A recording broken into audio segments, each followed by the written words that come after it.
kemudian dalam menafsirkan PKPU itu berarti tidak wajib untuk melakukan verifikasi faktual walaupun tanpa laporan dari masyarakat atau tanpa merasa ada keganjilan atau ini kan karena ini pemilihan wali kota ya, wali kota kepala negara gitu loh, dan kepala daerah.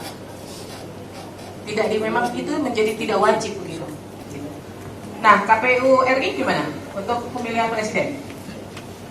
Baik, mohon izin majelis, untuk pemilihan presiden dan wakil presiden tahun 2014 di KPU RI, pada saat itu mempedomani peraturan KPU nomor 15 tahun 2014 dan berdasarkan pasal 31 ayat 4 peraturan KPU nomor 15 tahun 2014 mengatur bahwa dalam hal terdapat laporan masyarakat atau tanggapan masyarakat terkait dengan dokumen persyaratan calon presiden dan wakil presiden, maka KPU melakukan klarifikasi kepada instansi berwenang dan dibuktikan dengan berita acara klarifikasi. Untuk pemilu presiden wakil presiden tahun 2019, KPU mengatur dalam peraturan KPU nomor 22 tahun 2018 dan diatur secara spesifik di pasal 42 ayat 4 peraturan KPU nomor 22 tahun 2018 yang mengatur bahwa dalam hal terdapat tanggapan masyarakat terhadap dokumen syarat calon presiden dan wakil presiden, maka KPU melakukan verifikasi atau klarifikasi faktual kepada instansi yang berwenang, dalam hal ini sekolah penerbit, dan dibuktikan dengan berita acara klarifikasi. Kemudian juga diatur dalam keputusan KPU nomor 1000 tahun 2018 pada halaman 20 dan 21 disebutkan bahwa dalam hal terdapat dalam konteks verifikasi syarat calon khususnya ijazah, maka dalam hal terdapat perbedaan nama antara KTP dengan ijazah, maka KPU melakukan verifikasi.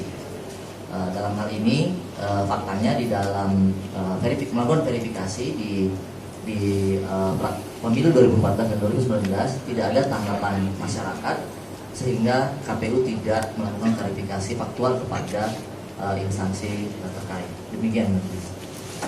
Berarti ketentuannya sama ya? Sama. Kalau ditemukan ganjilan saja. Di KPU RI, di PKPU itu tidak menyebutkan diksi keganjilan, tapi tanggapan masyarakat. Tanggapan masyarakat saja. Ya. Pak, PKPU ini baik yang di DKI sama di RI, apakah kemudian dalam menafsirkan PKPU itu berarti tidak wajib untuk melakukan verifikasi faktual walaupun tanpa laporan dari masyarakat atau tanpa merasa ada keganjilan atau ini kan karena ini pemilihan wali kota ya, wali kota kepala negara gitu loh, dan kepala daerah. Tidak memang itu menjadi tidak wajib begitu. Mohon izin, di pasal 31 dan pasal 42 tadi memang secara spesifik disebutkan bahwa dalam hal terdapat tanggapan masyarakat, pada saat itu dimaknai ya kalau ada tanggapan masyarakat dilakukan, tapi kalau dalam hal tidak terdapat malah tidak dilakukan. Jadi jadwal verifikasi yang kan kalau dalam tahapan itu ada jadwal untuk verifikasi faktual ya, iya. Itu hanya administrasi aja. Ada jadwal untuk verifikasi faktual, tapi dengan apabila dengan syarat tadi. Ya betul. Dalam hal terdapat tanggapan masyarakat. Tanggapan masyarakat juga diatur sekian hari pada saat itu, karena dokumen syarat calon kan juga diverifikasikan. Kemudian kita menunggu tanggapan masyarakat yang masuk kepada KPU dan sampai batas akhir tanggapan masyarakat ditutup, tidak ada tanggapan masyarakat terhadap dokumen syarat calon sehingga tidak lengkap. Nah Pak, ketika meminta tanggapan masyarakat itu, sejauh mana sih informasi terkait calon itu disampaikan kepada publik? Apa saja yang disampaikan sehingga publik bisa misalnya melaporkan gitu? Ya, pada saat itu melalui website KPU kami mengumumkan dokumen-dokumen syarat calon yang diberikan kepada KPU sehingga masyarakat dapat mengakses melalui website KPU. Itu seluruhnya diumumkan? Kurang lebih demikian. Sampai CV apa semua diumumkan? CV, ijazah semua diumumkan. Ijazah semua diumumkan? Ya. Karena memang dalam konteks pencalonan. Ya. Silakan pihak pemohon jika ada yang ingin ditanyakan. Ya, menarik tuh. Baru kali ini kita tahu ya bahwa ternyata KPU membuka dokumen-dokumen. Nah, pertanyaan kami terkait dengan untuk verifikasi itu. Nah, kita yang ingin tahu apakah termasuk salinan ijazah itu juga dibuka kepada publik? Ya, dibuka. Nah, dengan demikian Berarti perdebatan kita kemarin bahwa salinan ijazah itu tertutup atau dikecualikan jadi gugur karena sudah diumumkan ke publik. Tapi sepertinya tidak seperti itu ya yang kita ingat ya.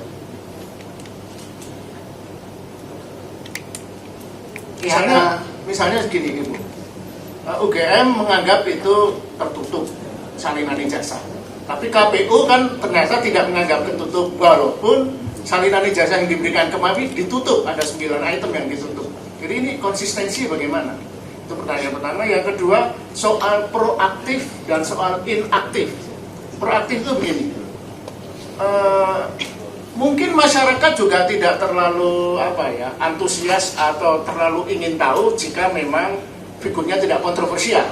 Jadi tidak bisa inaktif hanya menunggu respon masyarakat. Sebagai petugas yang diberi kewenangan untuk memeriksa dokumen-dokumen, seharusnya proaktif. Minimal ada apalagi cuma presiden, gubernur kan nggak banyak untuk melakukan verifikasi secara proaktif, tidak harus nunggu tanggapan gitu. Karena kan memang itu full time job. Terima kasih. Silahkan. Ya, terima kasih. Ini sekali lagi sama waktu pertanyaan saya soal KPU Surakarta. Jadi kalau kita baca di PKPU yang berkaitan dengan tahapan pemilu, itu kan ada tulisan. Salah satu tahapannya adalah KPU melakukan verifikasi untuk kebenaran, gitu ya. Kalau kita baca di tahapannya gitu ya, di tahapan pemilu. Dan tahapan pemilu itu adalah bagian diatur dalam PKPU, peraturan kita. Dalam posisi sehingga saya sebenarnya berkepentingan yang hadir itu adalah komisioner. Karena ini kan diletakkan pada tugasnya komisioner sebenarnya.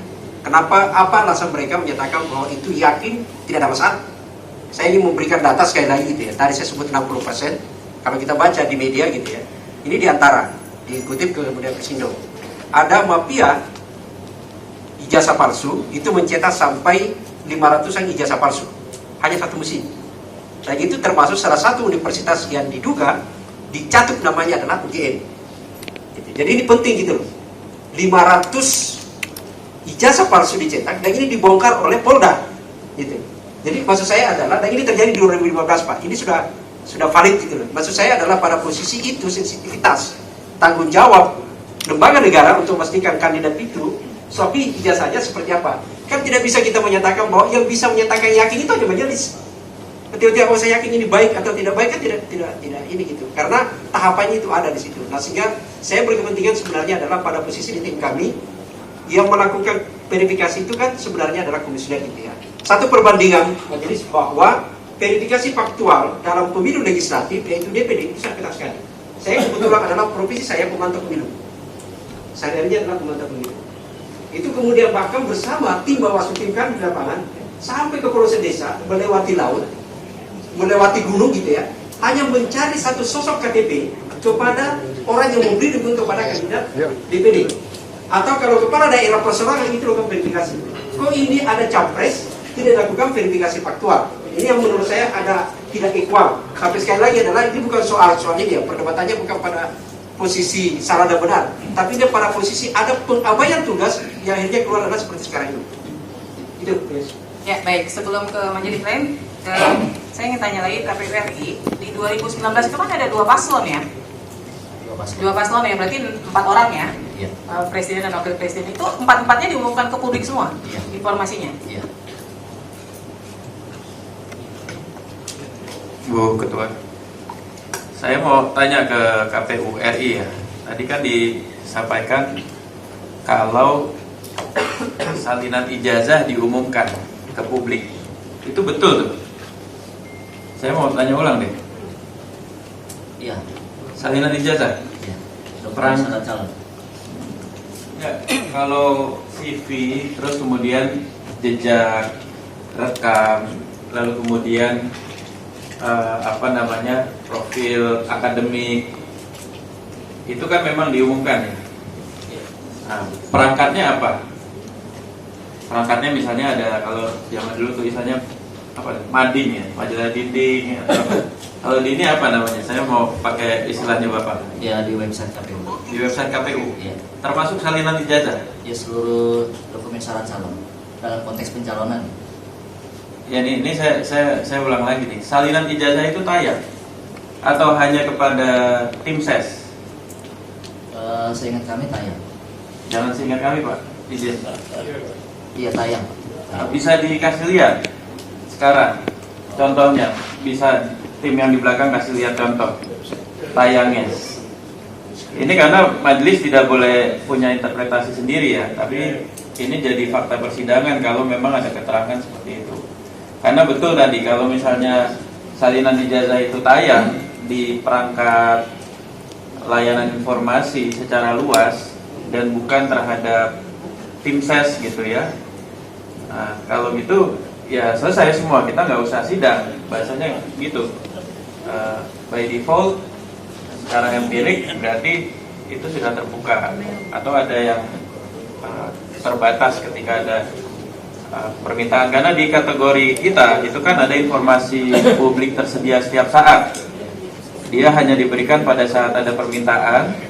Tapi kalau keterangan baru, saya bilang keterangan baru ya Bu Ketua ya, karena sebelumnya belum pernah ada nih keterangan dari KPU RI, DKI, Surakarta maupun dari UGM bahwa itu pernah ditayang secara berkala dalam kategori informasi publik berkala, berarti di website scan ijazah. Coba ini jadi hal penting nih.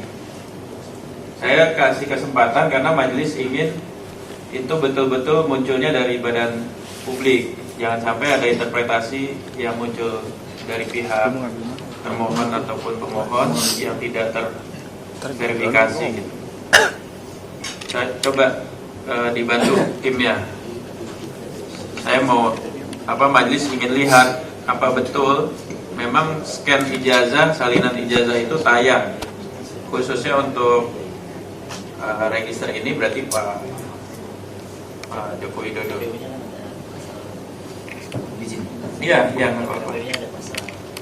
Majelis izin Ya. Di perkara sebelah kami juga sebagai termohon, jadi kami izin satu orang untuk bisa keluar untuk mewakili UGM. Silakan, satu orang ya. Oke. Baik, terima kasih majelis.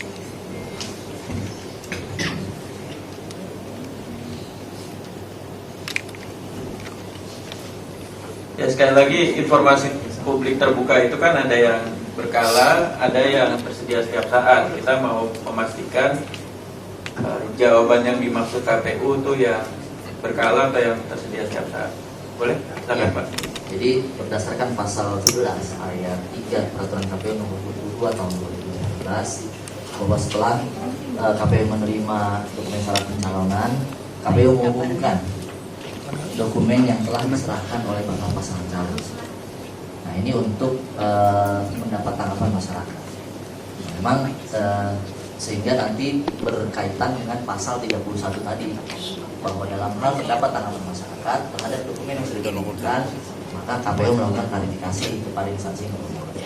Nah, memang ada klausul di dalam daftar riwayat hidup bakal pasangan calon itu menyatakan bersedia atau tidak bersedia diumumkan. Nah, sehingga dalam konteks itu pasangan calon telah setujui atau bersedia dokumen syaratnya diumumkan. Dalam konteks pemilu legislatif pada saat itu ada beberapa calon anggota DPR yang menyatakan tidak bersedia dokumennya diumumkan, sehingga KPU juga tidak mengumumkan dokumen syarat calonnya. Tapi dalam hal si calon menyatakan bersedia, maka KPU mengumumkan syarat calon tersebut secara terbuka untuk mendapat tanggapan masyarakat. Itu pun dalam konteks tahapan yang memang sudah ditentukan, Pak. Jadi tidak terus menerus, tapi dalam konteks waktu yang telah ditentukan dan telah diatur dalam tahapan pencalonan itu sendiri, dalam hal ini untuk memperoleh tanggapan masyarakat. Demikian. Ya, sekali lagi majelis hanya membahas register akwo. Register akwonya apakah pada saat pilpres yang diikuti 2 kali oleh Bapak Presiden Joko Widodo waktu itu, yang saat itu masih menjadi calon, salinan ijazahnya tayang di instrumen layanan informasi publik berkala, yaitu website. Kalau ada, mohon ditujukan. Gitu. Jadi itu yang mau kita periksa. Begitupun kalau misalnya dianggap kalimat tadi dianulir, ya, dianulir berarti bukan untuk publik. Ini kita kasih kesempatan gitu, sehingga tidak jadi kesimpulan baru. Kalau memang ternyata itu tayang di website, ya sebagian persoalan kita sudah punya jawaban. Gitu. Coba dibantu oleh tim, silakan. Jadi kita sudah tidak bicara teks peraturannya lagi, tapi secara praktek apa betul pernah tayang seperti yang tadi disampaikan oleh Bapak sebagai wakil kuasa di KPU RI. Subscribe, share, like, and comment. Subscribe, share, like, and comment. Subscribe, share, like, and comment. Subscribe, share, like, and comment. Subscribe, share, like, and comment.